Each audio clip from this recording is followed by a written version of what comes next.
Hey, how are you? How was your day? Can you type your name in, AJ89, please?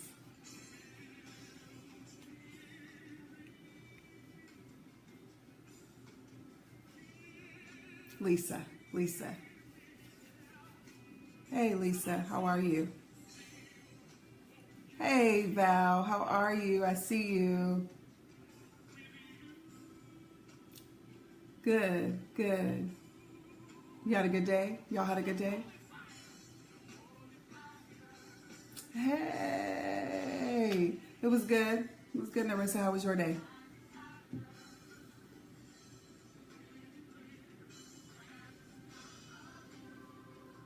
Are you guys happy it's the weekend? What are you guys doing this weekend? What are you doing this weekend? What's on your agenda?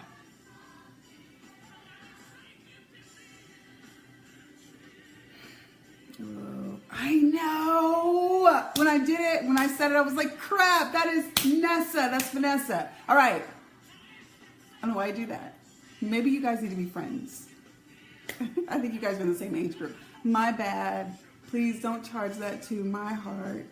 You know I love you. So, what are you guys doing this weekend? What's on the agenda for the weekend?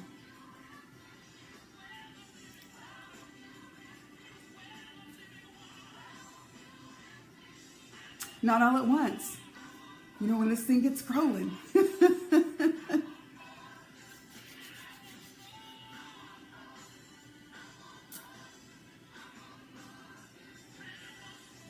Y'all are awfully quiet today. Oh, you're in the ATL? Okay. Yeah, it is. Thank you, woman of God. Good. Where are you in the ATL? It was cool. I wasn't feeling good today. I brought something back from South Georgia. But it's all good. We're still here. We're still alive. What did you do today, Val? Family gathering? Okay. Those are always fun. I'm coming in 2 weeks for the Pinky Promise Conference, so I need to go shopping. Oh, got you. Okay. Nothing. Okay, Val, I see you. Sometimes doing a little bit is a lot. Sometimes we need to take some time and just be. Just be. So we're not going to be on long tonight. It's Friday night lights. So we said today we were going to talk about relationships. So we're just going to kind of jump right in.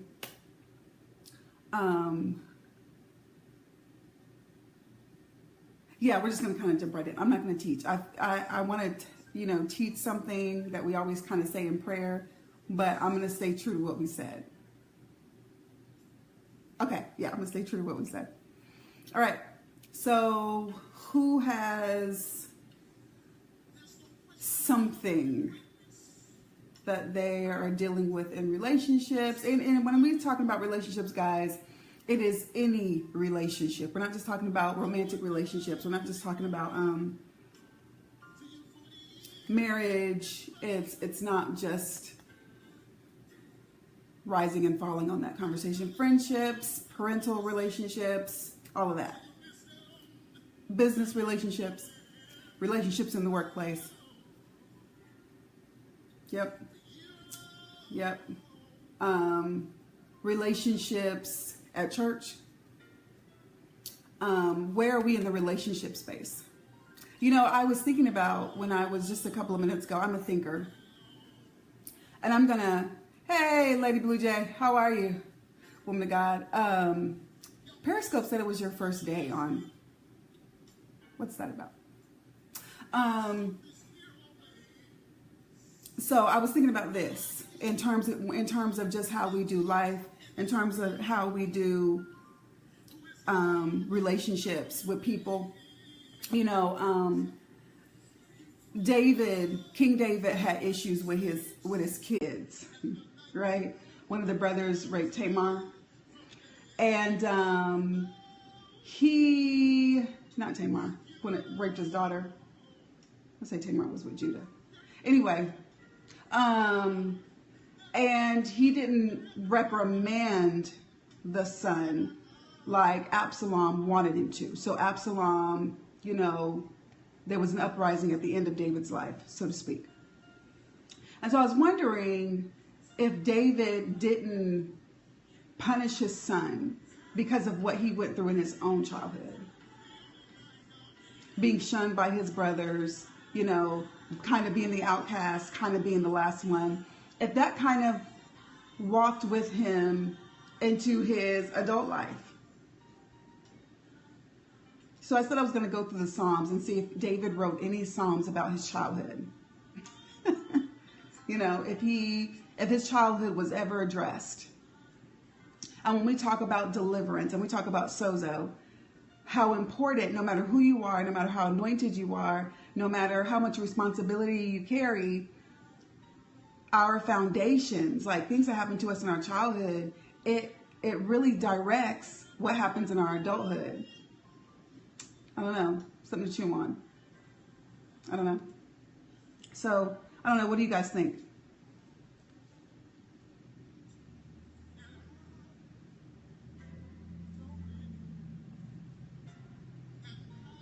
What do you guys think? What in your childhood do you know started you dealing with relationships the way you do?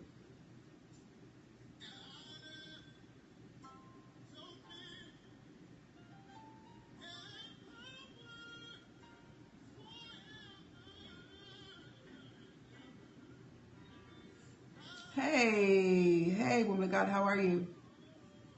What in your childhood or your younger days or where you are now, actually,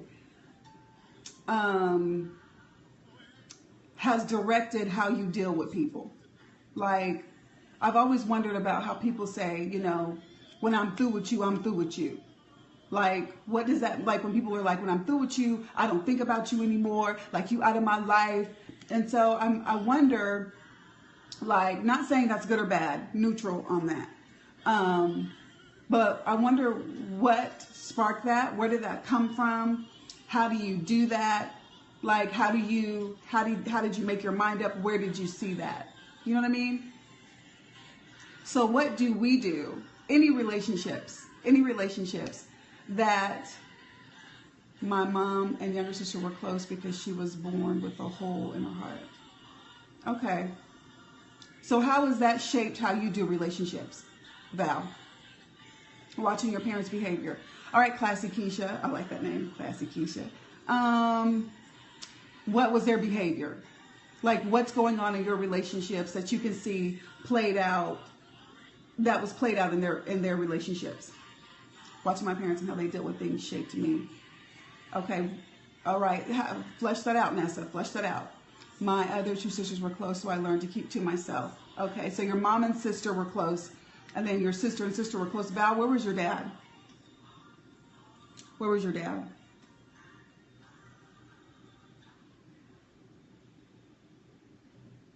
Deceased. Okay. Okay. So now, as things have changed, family dynamics have changed, people have come and gone in your life, same as Val. All right, Abba's girl. When you get into friendships, do you like be close to people? Do you reach out to people, but then do you withdraw? I've never seen them positively interact, but I saw the fighting. Okay, so how has that affected your relationships, Keisha? Are you a fighter? It's flooding, guys. Are you a fighter? And here's the thing, this is safe space. There's only 12 of us on here. So let's just dialogue, you know, because here's the thing. Many of us withdraw. Okay. Why do you withdraw? Do you feel like they really don't want to be close to you? Like, why do you withdraw? Why do you withdraw? Now that the dynamics have changed, why? When people realize that we are all connected, then people don't react in the negative way that we do. That's good, Robin. That's good. That's good. But a lot of us are still, how do we do that, Robin? When a lot of us are disconnected from ourselves. Because a lot of times, and I want to say this off the rip for everybody, and if this is you, just kind of write it down. I know you guys are like, Annice, we got to write something down. Depending on what has happened to us in our younger phases, like foundations, first friendships, first relationships, boyfriend, girlfriend, all that kind of stuff, sometimes we feel like we're fundamentally flawed, inherently flawed. And so that causes us to kind of, well, they dealt with me like this then. And so why they were dealing with me like this then, it didn't leave me, it grew up with me. It grew up with me. And so, one, if people dealt with you in error, that was their flaw and it wasn't your flaw. It wasn't your flaw, right? Fundamentally, right? Fundamentally, and I believe, and if I could just be real, I believe we all deal with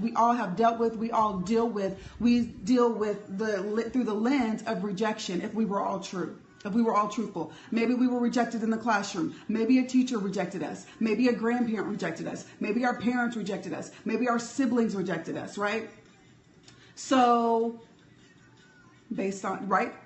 So now that we're here, all of us, some of us are a little younger, Nessa, than others of us. Why is that not auto-corrected? We've had more relationships. We've all been in relationships, I believe, friendship, romantic, whatever, where people have affirmed our preciousness, where people have affirmed your greatness, where people have affirmed the truth. That fearfully and wonderfully, yes, my biological still, even at 30, won't acknowledge me. Okay, that's different. I feel you on that. My mom, I'm 38, my mom, right. So, but now I've given her that issue back. I've given her that issue back and I don't internalize it anymore. And I pray for her because I understand that because of her own rejection and because of how she had to handle life, I just got the effects. I just got the defects. So there is no truth in what she was doing with us. There wasn't even the names, even the crap, even the craziness. There was no truth in that.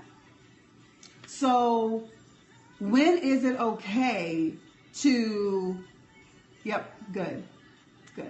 When is it okay to kind of look around like what's going on with us now in the relationships that we're in now and say, where am I dealing with people through flaws?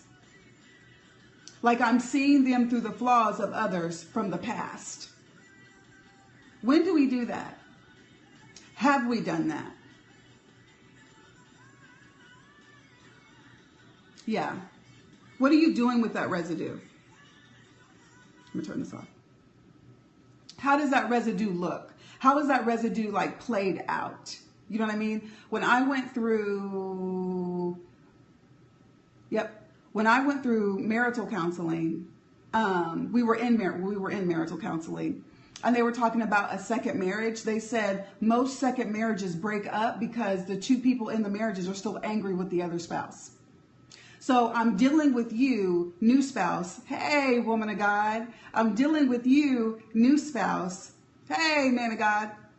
Through unforgiveness with the old spouse, through bitterness with the old spouse, and it contaminates where I am right now. So I really could be in a good place, but it's contaminated because I'm looking at you through the lens of contamination of what somebody else did.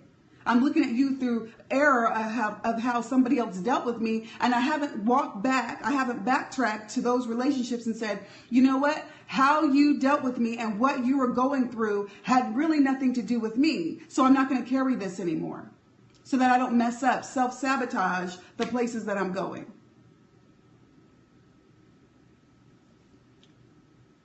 Yep. And we do it all the time. We do it all the time. If we are not careful to go back and address when did certain people handle you with whatever you're dealing with? People who say, I cut you off, I can cut somebody off, and this is just an Annice's, and this is just an opinion, this is not Holy Ghost. I'm just saying. I believe people who say, I can cut you off, you do me dirty, I cut you off, I don't even think about you, you're out of my life, blah, blah, blah, blah, blah. I feel like that's a wall of defense. And when the lights go off and your head is on your pillow, you're really thinking about that person, and you're thinking about the pain of the rejection, right? And I feel like you don't see the person that you cut off. I feel like you see all the people that you cut off because of the rejection that you feel that they're giving you.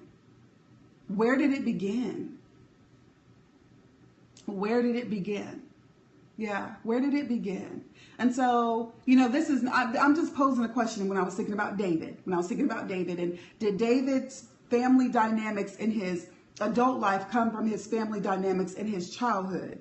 And did he ever get deliverance from that? Where did he get? And here's the thing, as I'm going to search the scriptures, I'm going to search Psalms, worshiper, David, worshiper, but didn't get deliverance. And so when we're talking about people doing ministry without having deliverance, you can do great exploits for God and be in shambles, and your family be in shambles, and your lineage be in shambles. Even though you were great. Even though you were great. So, where are we? Where are you in your relationships? Where are you with your relationships? What do you think? Is this making sense? So I'm going to look through the Psalms, and I'm going to see if David penned any Psalms that dealt with his childhood, being adopted, and the whole backstory. So Lady Blue Jay, hey man of God, how are you? So that adoption, how does that play out? Do you see that adoption as God allowed someone to come alongside and pick you up? It's great seeing you too, man of God. I saw you the other day. I shared your broadcast. I love that. Worship saved me. Come on now, you preaching. Did you see it as somebody came and loved you and picked you up, and it was ministry, and it was just amazing? Or did you see it as my foundation, where I came from, didn't want me? I always try to make peace with people that walk out of my life, and I ask them, what do I do? What did I do? And do you get an answer, Val? Do you get an answer? And when they give you an answer, is it the righteous answer? Right. And every relationship where people walk away from us in our adult lives, you know what I'm saying, where it counts. When people walk away from us and we walk away from people, I understand, I believe this is the Holy Spirit, but I believe that as humans, we live off of intentions. How I address you is, I have intentions to do you right, but it's always not received as I did you right. And so every time somebody brings something to me and they say, hey, you hurt me. Hey, this is what's going on. Hey, I need this. Their feelings are valid. Why? Because they caught what I threw out. Even if my intentions was for the ball to go to the right, but I threw it to the left, my intentions were to go over here, but I went over here to the left. And so I understand that everybody's dealing with something. And so let me hear what I did, because I don't want it to be a trigger, because I don't want to be anybody's baggage. But I also understand that when I go before the Lord, I have to chew the fat and spit out the bones. Some people are just going to see me through their dirt, period. And all I can do is pray for them. All I can do is let my mom, I'm going to give you my, let me give you my example. She's going to deal with me through causing me to hold on to people in my life that didn't belong. That's good. So we're going to pray for you. Don't let us get off without us praying for you, okay? My mom deals with us through the mud of her upbringing. And so when she cusses you out, when she tells you, you know what I'm saying, you ain't going to be nothing, you ain't this, you ain't this, you ain't this, I'm going to make sure I don't disrespect you. And if I feel like I have disrespected you, I'm gonna come back to you and I'm gonna say I'm sorry. My mom has cussed me out up and down, sideways. She has called me names I didn't even know was in the dictionary. She done made up cuss words. Made them up. Right. And, oh, that's good, Val. And I will call her back and I will ask for forgiveness where I felt like, hey, when I raised my voice, or if I was I'm getting off the phone and you were still cussing me out and I hung up the phone, I come from that generation, guys. You don't cuss back. You don't talk back. You don't look like you want to hit. You don't do any of that. I come from that generation. So if I feel like I overstepped that bounds, I'm going to call you back and I'm going to apologize and I'm really going to mean it, even though you just did something to me. Even though you just did something to me.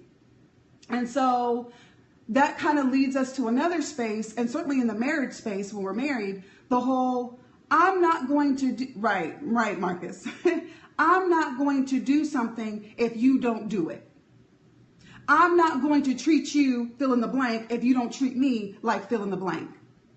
And so while I practice this with my mother, and I still practice this behavior with my mother, because nobody holds enough power over me to move me out of my character. I don't care who you are. And that's why when I was married, you can cuss me out. You can throw things at the wall. You can punch the wall. You can tell me I'm dirt in the parking lot and then preach from the pulpit and tell me how sorry I am. And I'm going to go home. I'm going to cook for you. I'm going to clean for you. I'm going to love you. I'm going to iron your clothes. I'm going to fold up your clothes. I'm going to do what I said I'm going to do for you because you don't have enough power to move me out of my character. Now, yes, was Annice cussing in her head? I did cuss in my head. I'm going to be honest. We being honest, right? Yes, I did. But it's not going to move me from the place, right? And the person that I said I promised I would be when I made the promise to you. And so now I know we've kind of moved into the marriage space. And for those of us who are not, right? For those of us who are not married. But if you're not married, you got to practice being married.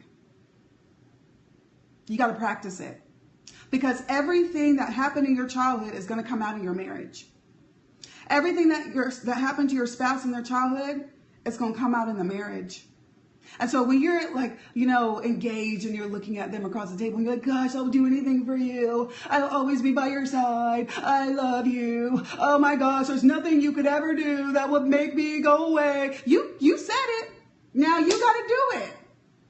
When their stuff really comes out, when their bags really become unpacked. We feel like we know people in marriage or when we're dating them, there's no way to. You come into the knowledge of their foundation when you're married.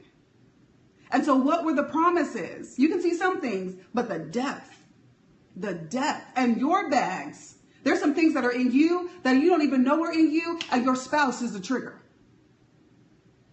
That stuff was good while y'all were dating because when that trigger was hit, you would get off the phone.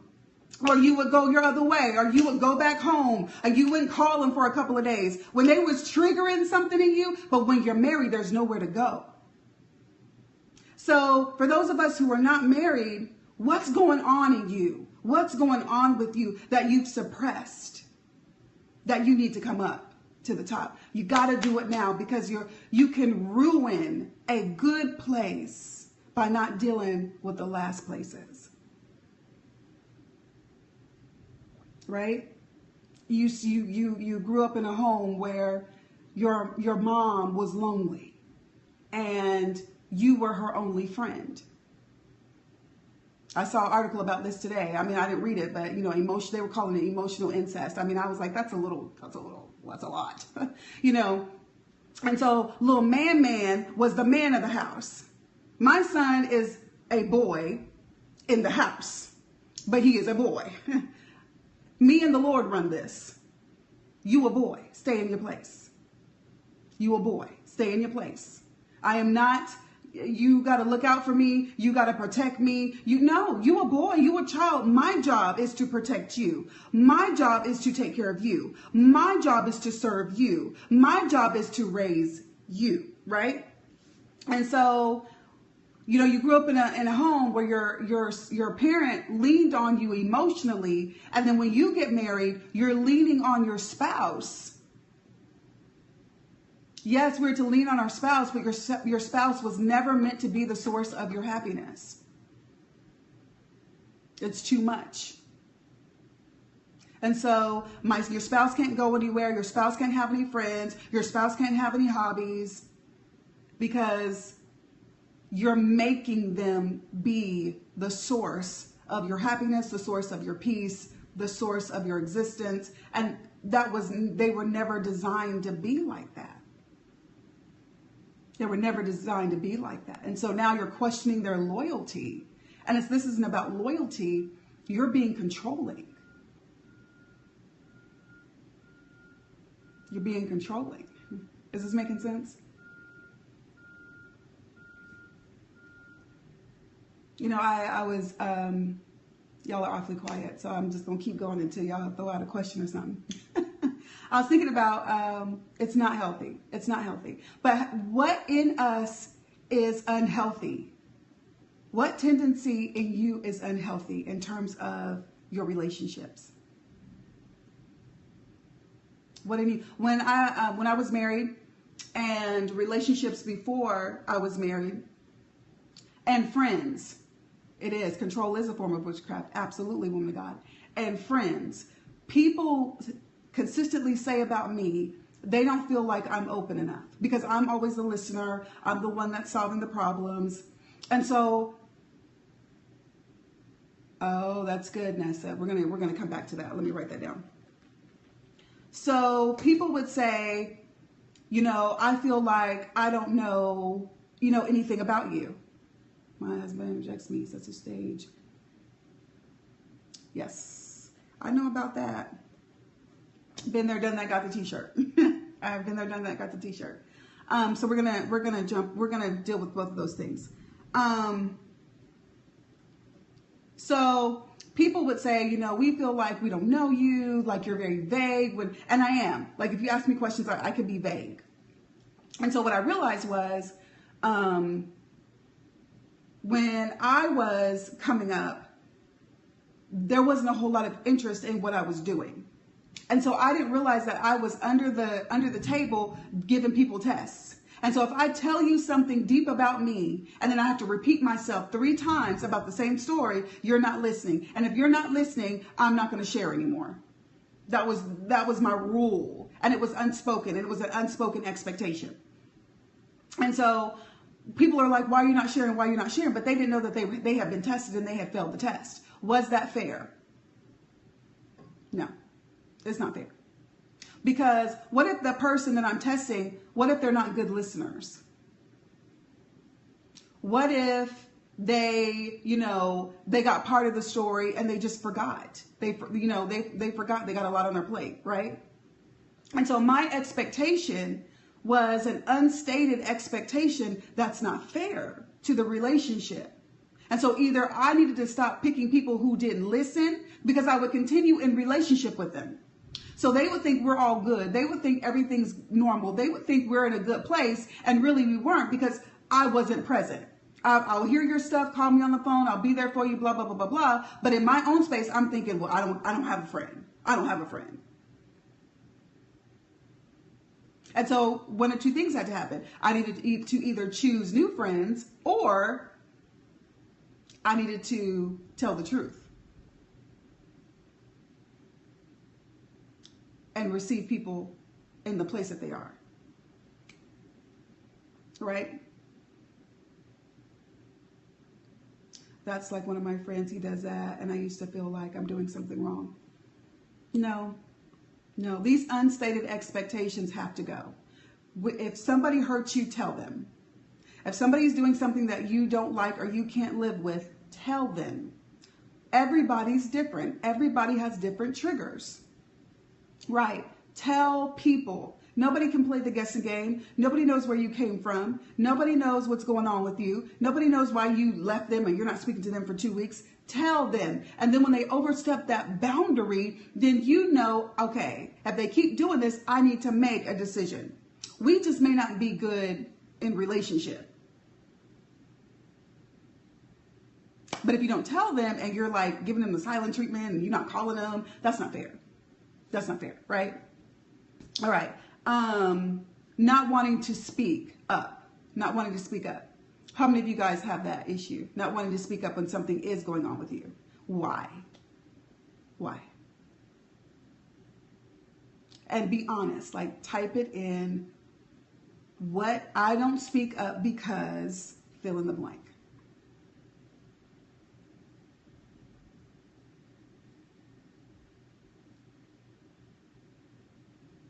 Because they probably won't understand.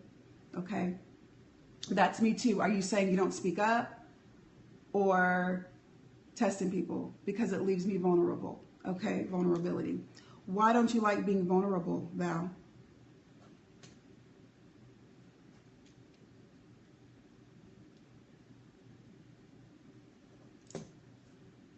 And Nessa, why do you think they won't understand anyway?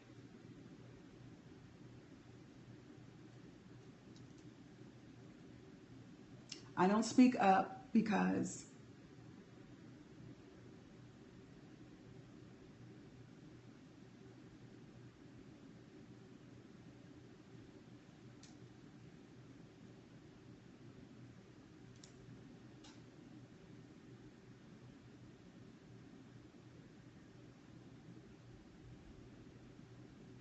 I know we're like, this is a silent game.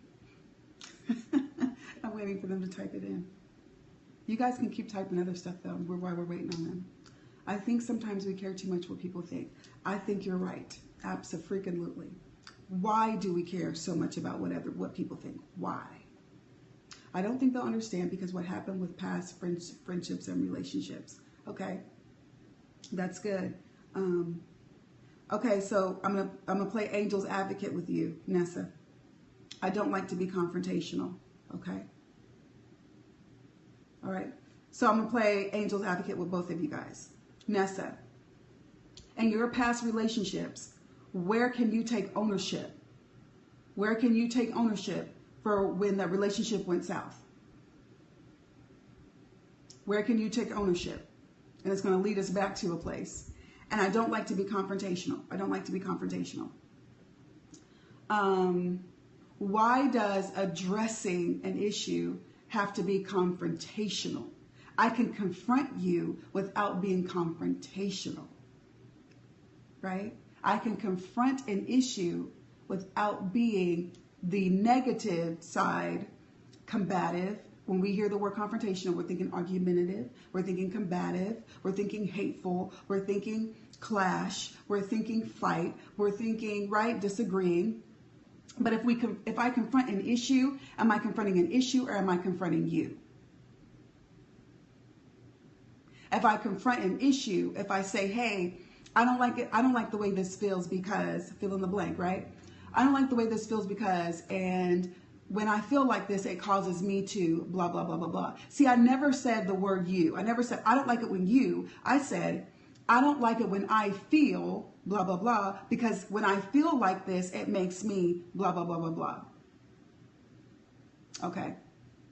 Okay. And so that's what happens when we don't confront something head on. By the time it does get confronted, that's when we are fighting the person. That's when we are blaming the person. That's when we're bitter, right, for the person. I used to speak up out of fear, how the person would respond. I don't do that anymore. Yep.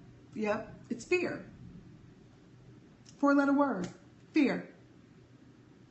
Fear of where this is going. Fear, will they still walk with me? Fear, will they like me? Fear, will it change how they see me? It's fear. But is it okay? And let's be honest. Is it okay to let things progress going down a certain road and the other person thinks you're okay with it? And then you snap? You snap. Yes. It's not. And is it fair? No. And is it real relationship? No, because you're not really being honest with the other person. You're not really letting them see what makes you tick and what makes you talk. Yeah, it's not fair. If we really want the real, how many of you guys said, I really want real relationship. I really want a best friend. I really want, a great, oh, that's good. I really want, a great, boyfriend, girlfriend somewhere, right? I really. But if you're not showing up and being honest, how are you going to have a best friend? Because they're not your best friend. You're their best friend, but they're not your best friend. In fact, y'all might be frenemies because you don't like them half the time. And you don't like them because of what you're doing, how you're showing up, not how they're showing up. I don't know you don't like this if you don't tell me. I don't know. And if you do tell me, now keep doing it, then those are signs and indicators. But you pissy with me and you never told me. So you mad at me, you really don't like me, right? Oh, do I? I've never seen that show. That's funny. Well, my hair is going to grow back really fast. Praise God. And I won't look like her anymore. Yes, communication with the other person is so key, but we have to start with ourselves. Let's be honest with us. We got to be honest with us. If you want the real with someone else, you got to have that. You got to have that real with yourself.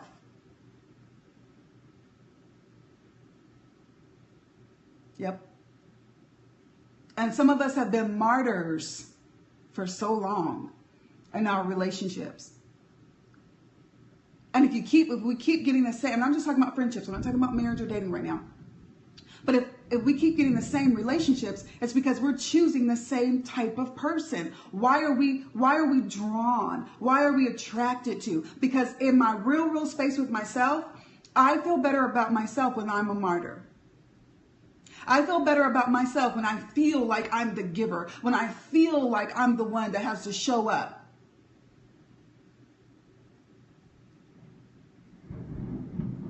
Yep. It's thundering like really bad here. Yep. Okay. So Val, you said something first. You said about revealing too much. Yep. About revealing too much. And okay, but we're going to deal with your second. What about because discernment kicks in? Okay, can I just show you how Annice works? And I know you guys are like, Annice, I don't know if I can do that. Okay, so it is what it is. I'm going to be brutally honest with you guys about how I do relationships. Is that okay? All right. Whew.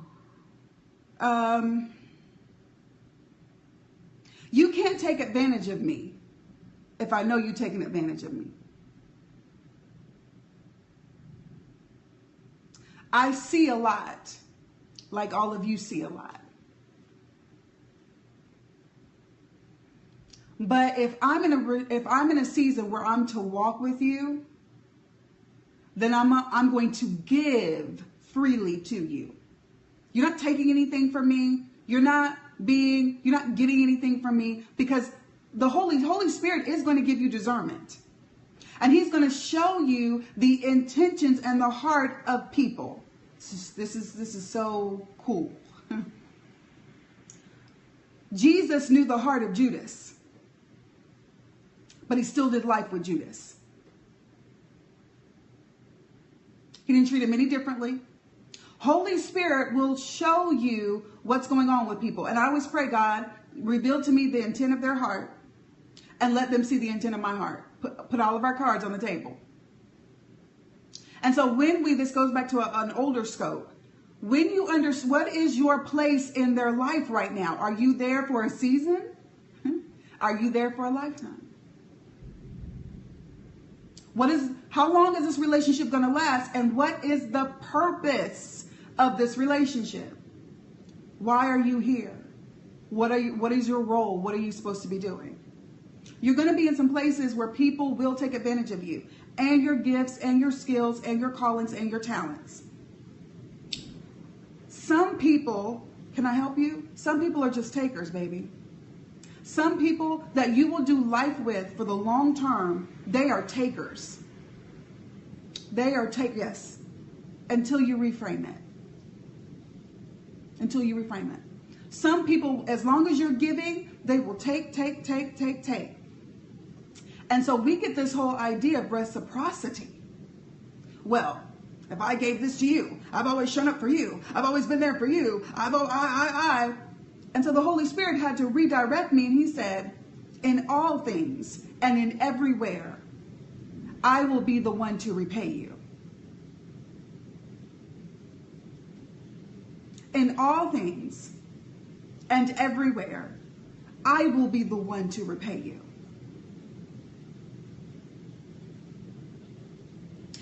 And so that caused me to stop looking at relationship. Who told us that it was supposed to be 50-50, 100-100, right? And who told you? Somebody cannot give you what they don't have. If they're not a giver, they cannot give to you. I'm sorry. If they are not a giver, they cannot give to you. But a lot of times we are pressing them. I'm going to make you, I'm going to make you, I'm going to make you. We have to receive people how they are. When people tell you who they are, don't try to change them. Can you live with it? Is God calling you to this? And if God is calling you to this, God will be the one to repay you. Yeah. Here's the thing, guys, and this is what helps me. With all Annice's flaws, and I've got a ton of them, I am a long trip in the park.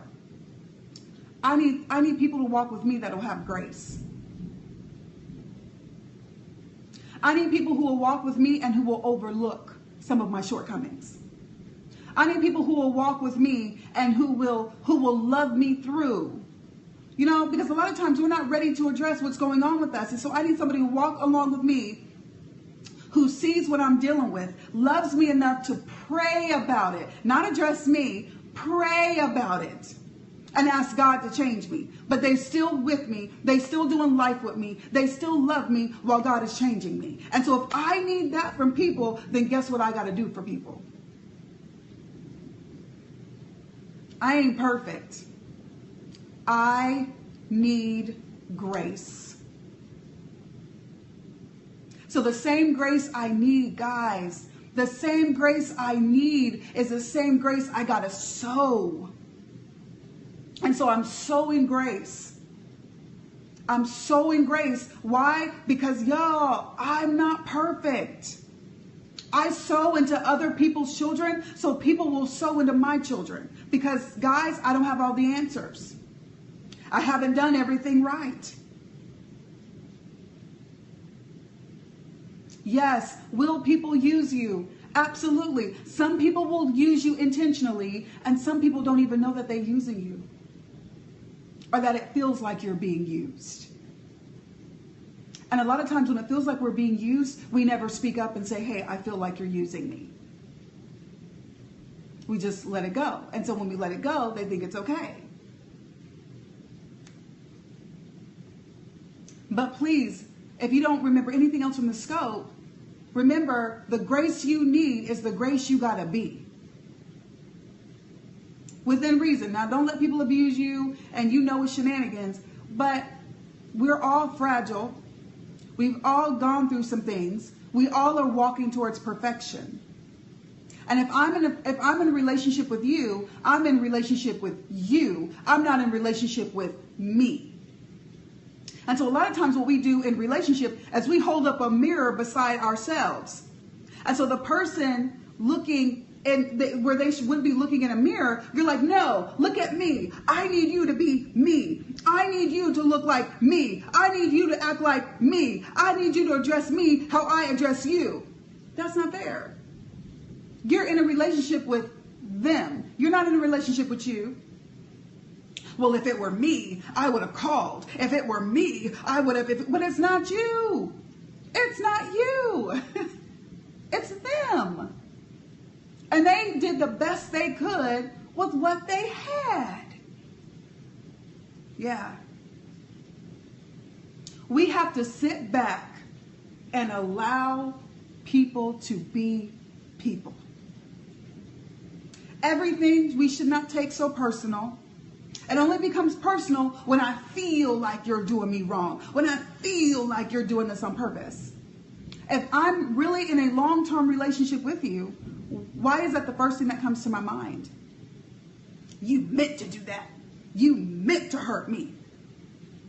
Is that the type of friends that you're choosing? Or are you being too sensitive?